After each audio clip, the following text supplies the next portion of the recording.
Adunata degli alpini da record su Media Nord-Est, quasi 1,5 milioni di telespettatori ha seguito le dirette su Antenna 3 e Rete Veneta, confermando la leadership sul territorio. Per Vicenza un'edizione indimenticabile. Nuova protesta degli universitari pro-Palestina che a Padova hanno cercato di interrompere le lezioni, ma le porte della facoltà di giurisprudenza sono state chiuse. Durissima la rettrice. Scritte, minacce, shock antisemite al Lido di Venezia, lo sdegno trasversale della politica, nessuno spazio a chi fomenta l'odio strumentalizzando la situazione internazionale. Governo pronto a partire da fine estate con i progetti per ricavare in ogni regione un centro per i rimpatri degli immigrati irregolari. Dall'Anciveneto il presidente Conte manifesta grande preoccupazione. Ieri in Veneto per l'adunata Matteo Salvini ha archiviato il caso Zaia. Devo prendere atto che il terzo mandato lo vogliamo solo noi, ha detto, ma i leghisti veneti non si rassegnano. Sabato il ritorno del Papa in Veneto con la giornata a Verona dedicata a pace e giustizia, un evento che Antenna 3 seguirà in diretta per tutto il giorno. Dalle 7 del mattino sarà un incontro di gioia, le parole del vescovo Pompili. Bentrovati, buonasera telespettatrici, telespettatori di Antenna 3. In primo piano per questa edizione regionale dei nostri telegiornali il grande successo dell'adunata degli alpini. Proprio dall'adunata degli alpini di Vicenza di ieri è partita una proposta che sta facendo discutere. A formularla in particolare è stato il vice premier Matteo Salvini, una naia di 6 mesi per ragazze e ragazzi. Questo è anche il sondaggio che vi proponiamo questa sera. Giusto se sì il numero in verde, se no quello in rosso. La chiamata come sempre è gratuita. Una proposta di legge tra l'altro in tal senso, ha detto Salvini, è pronta e nei prossimi giorni sarà presentata in Parlamento, mentre ha frenato il ministro Crosetto che dice serve un esercito di professionisti. Visti i venti di guerra il dibattito è più che mai aperto. Dicevamo l'adunata dei record, tantissime le persone che hanno invaso pacificamente Vicenza, ma tantissime sono state anche le persone che hanno guardato, hanno potuto vedere questa adunata in diretta sulle nostre emittenti e siete stati davvero tantissimi. L'adunata dei record sulle emittenti dei record, dove gli alpini sono di casa e dove ancora una volta hanno fatto breccia nel cuore di quasi 1,5 milioni di telespettatori che hanno seguito l'adunata di Vicenza su Antenna 3, Rete Veneta e TV12. Un segnale chiaro di un legame profondo che il gruppo Media Nord-Est ha saputo costruire e mantenere con il territorio. Dunque, ancora una volta, record infranti per il gruppo Media Nord-Est che ha trasmesso l'evento con una copertura integrale iniziata dalle prime ore della mattina e che si è protratta fino alle cerimonie serali, offrendo interviste, immagini esclusive e momenti di grande emozione che hanno catturato gli spettatori davanti allo schermo, confermando una supremazia schiacciante rispetto a tutta l'offerta televisiva locale concorrente. Antenna 3, leader assoluta per ascolto medio e ancora una volta prima TV in Veneto. Rete Veneta si conferma al secondo posto assoluto per ascolto medio, certificato Auditel. Una diretta, la nostra, vista in tutto il mondo con messaggi dal Sudafrica, Stati Uniti, Canada, Romania, Germania e Spagna e che ha saputo abbinare emozione e cronaca, racconto e suggestione. 1,5 milioni di grazie agli alpini e al Veneto. E adesso appuntamento a Bibione, dove si terrà la prossima adunata triveneta, con noi di Media Nord-Est, sempre al fianco delle penne nere. Passiamo alla cronaca, alla mattinata di protesta nella sede centrale dell'Università di Padova, dove da giorni sono accampati gli studenti pro-Palestina che hanno cercato di interrompere le lezioni per sensibilizzare gli altri studenti, ma al BO sono state chiuse le porte della facoltà di giurisprudenza.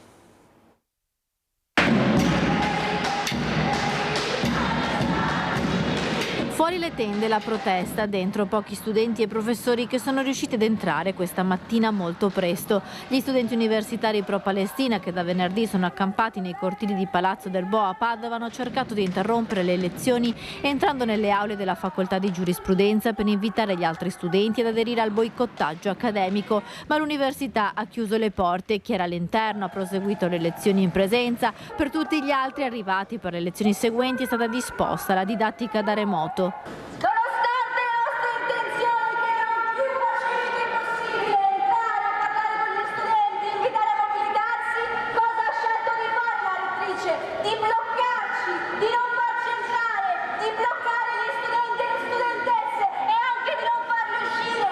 Gli studenti pro-Palestina hanno annunciato che la mobilitazione non si fermerà. Il presidio continuerà visto che domani pomeriggio è prevista una riunione del Senato accademico dove la rettrice Daniela Mappelli presenterà una sua mozione, un documento in cui condanna le violenze dell'esercito israeliano sui civili palestinesi, ma di fatto non interviene sulla recessione dei rapporti di collaborazione scientifica con gli atenei israeliani. Una mozione dunque che non soddisfa gli studenti in protesta. Soprattutto perché ne abbiamo scritta una e non si capisce per quale motivo la rettrice ne debba scrivere un'altra anziché discutere quella che porta delle richieste che sono sempre state chiare e a cui la rettrice non ha mai risposto. Noi vogliamo il boicottaggio accademico, di quello vogliamo parlare in un senato accademico che sia pubblico e che comprenda anche la nostra voce. Se la rettrice ha paura di questo vuol dire che ha paura del dissenso e della democrazia, come gli altri rettori in Italia che si allineano tra l'altro alla linea governativa che ci dipinge come facinorosi, mentre in realtà siamo proprio quegli studenti, quelle persone che nel mondo si mobilitano contro tutte le ingiustizie. Lo facevamo prima del 7 ottobre e lo faremo finché la Palestina non sarà libera.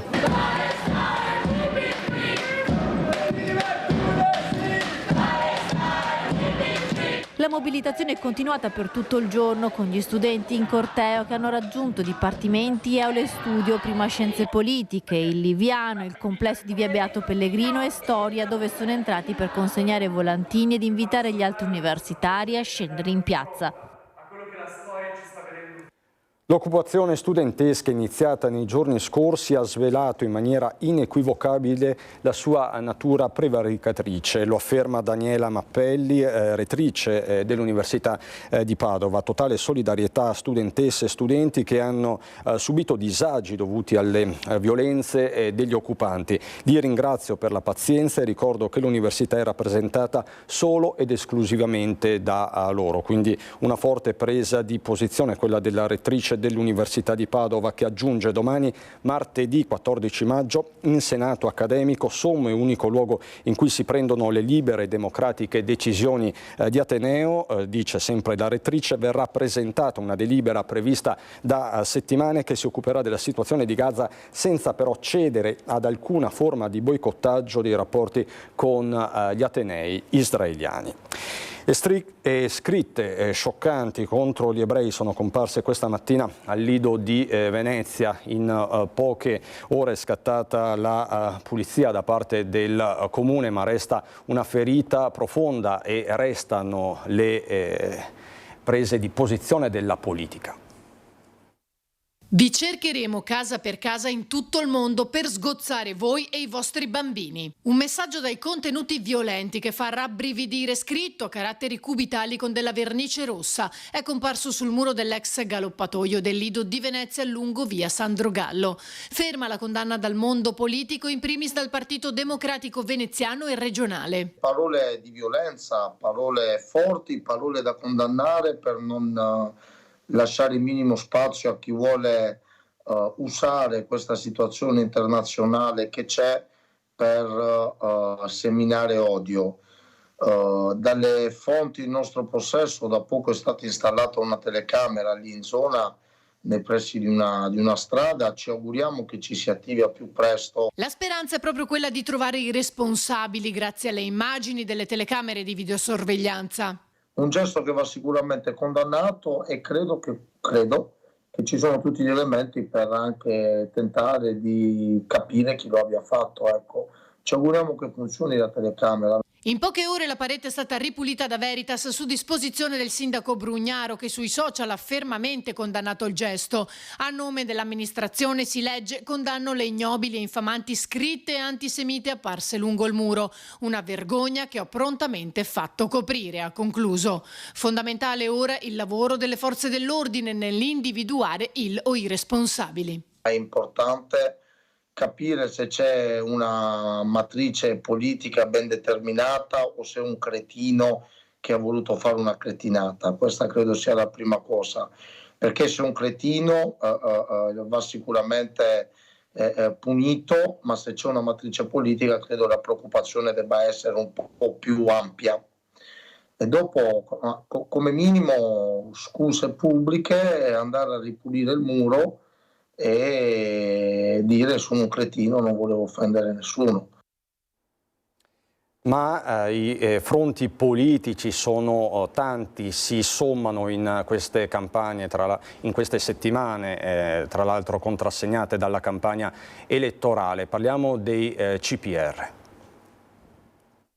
Un centro di permanenza per i rimpatri in ogni regione. Non solo non si frena, ma anzi si accelera. Progetti al via dopo l'estate, annuncia il sottosegretario all'interno Nicola Molteni, che per indorare la pillola assicura che nulla sarà calato dall'alto.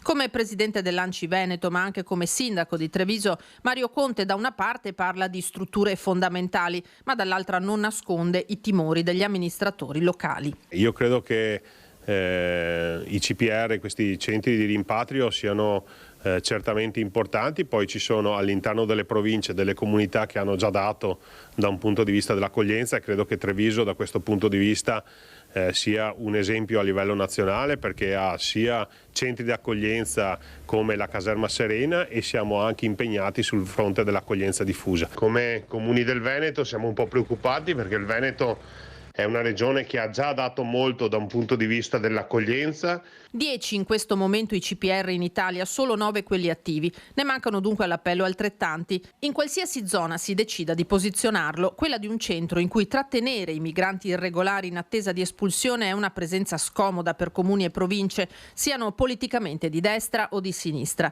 Dal governo assicurano di avere già pronti studi di fattibilità che però, garantisce Molteni, devono trovare corrispondenza nella volontà territoriale. Da qui la richiesta dell'ANCI di discuterne preventivamente. L'appello che faccio al governo è quello di aprire un tavolo di confronto con i territori per capire se e quali possono essere i territori oggi destinati a questo tipo di nuova formula di ospitalità. Ovviamente Treviso da un punto di vista dell'accoglienza e dei centri di accoglienza ha già dato.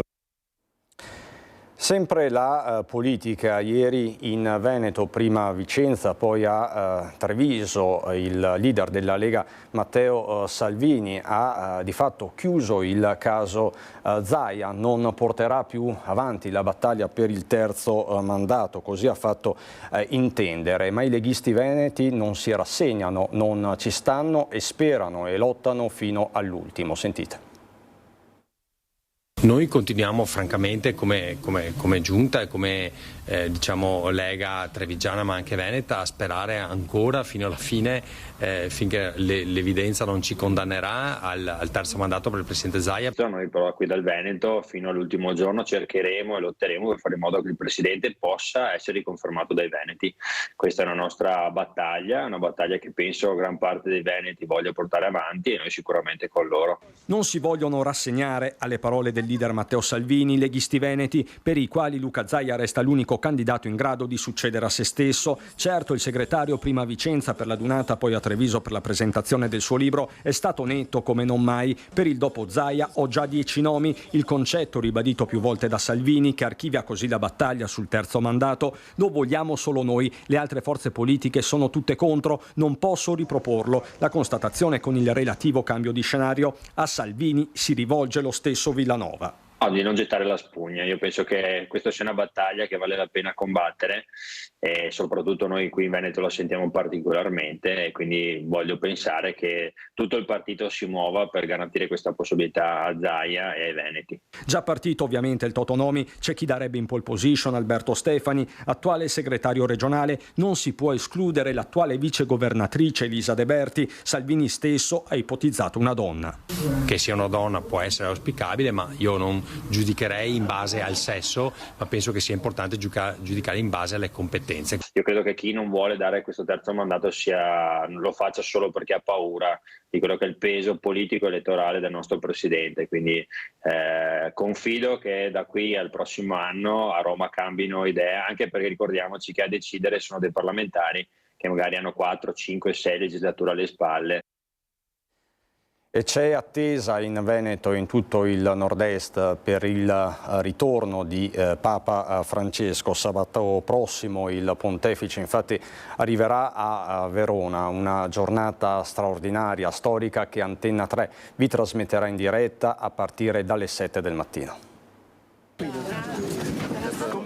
Torna in Veneto a meno di un mese dalla giornata storica di Venezia Papa Francesco, e lo farà con un messaggio potente in un momento in cui i venti di guerra soffiano più forti che mai. Giustizia e pace si baceranno, le parole di Isaia scelte per il suo arrivo a Verona sabato prossimo. Una visita segnata da momenti unici, intimi e collettivi, di preghiera e riflessione, che Antenna 3 vi racconterà come sempre rigorosamente in diretta dalle 7 del mattino fino ai TG della sera. Lo faremo con i nostri inviati sul campo nei diversi luoghi scelti dal pontefice per portare la sua testimonianza di fede. Dopo l'atterraggio dell'elicottero papale nel piazzale dello stadio Bentegodi, dove sarà accolto dalle autorità, Francesco inizierà la sua giornata prima nella basilica di San Zeno con i sacerdoti e i consacrati, poi in piazza con i bambini e i ragazzi. Seguirà l'incontro in arena dedicato proprio alla giustizia e alla pace, parola quest'ultima che il Santo Padre non si è mai stancato di ripetere, così come non mancherà nuovamente la sua vicinanza alla popolazione carceraria. Dopo aver incontrato il 28 aprile scorso le detenute della Giudecca, sarà la volta dei detenuti di Montorio, con i quali si tratterrà a pranzo. Il finale nel pomeriggio allo stadio Bentegodi con la Santa Messa concelebrata accanto al vescovo di Verona Domenico Pompili. Un sabato eccezionale per Verona e per l'intero nord-est, che siamo pronti a raccontarvi minuto per minuto dalle 7 del mattino, come sempre su Antenna 3, la TV dei grandi eventi. Insomma, grande attesa in Veneto, in particolare a Verona, con il nostro Lorenzo Maier che ha intervistato il vescovo di Verona, Domenico Pompili. Sentite. Tutto è pronto a Verona per l'arrivo sabato di Papa Francesco. Monsignor Domenico Pompili, vescovo di Verona, racconta questi giorni di attesa e di intenso lavoro. Cosa si aspetta la diocesi e la città di Verona da questa visita?